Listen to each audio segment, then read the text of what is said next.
I got into the studio with Sam Dixon on this day, and he had this amazing piano riff that I absolutely adored. And it reminded us of better days, should I say. Both of us, it took us straight back to the same kind of place. And I'm sure it'll take a lot of listeners back to a certain time. And we didn't want to run away from that or shy away from that. We wanted to take it head on and, go back to our youth. But while I was there, I thought, okay, what can we write about here? And I thought I want to write a love song, but I don't want it to be about love. I want it to be about the other side of love, the side that we don't talk about in songs, the side that we don't necessarily put on a Valentine's card, and that's the side that hurts.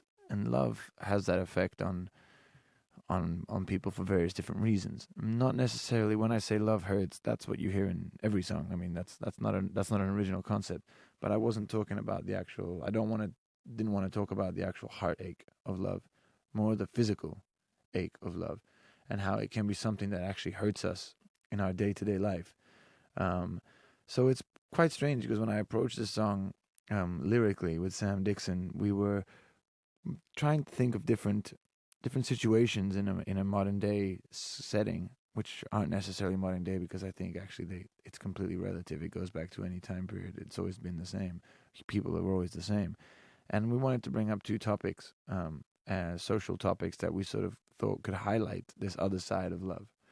And one of them was a strong case of abuse, physical abuse that can be felt, and the other one, it was predominantly based around the difficulties in this modern day, believe it or not, of being homosexual, being gay or being lesbian, and not being able to, not necessarily being either straight, gay, or lesbian, but not being able to be proud and show and share the love you might feel for somebody else. And that's not always necessarily based on sex. That can be based on race. That can be based on religious beliefs.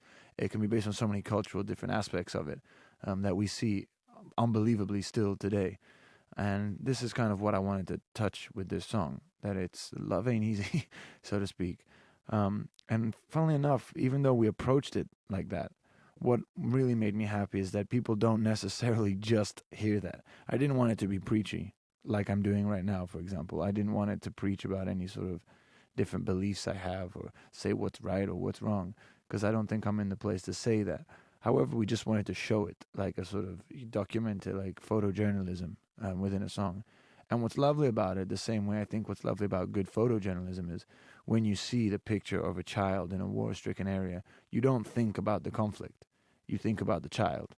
And that's what I wanted to do with this song. I don't want people to sit here and analyze what my meanings were or what Sam's meanings were or what the meanings are behind it, of whether I agree with certain aspects of certain cultural differences or sexual differences or religious differences. I just wanted people to stop and look at the people involved.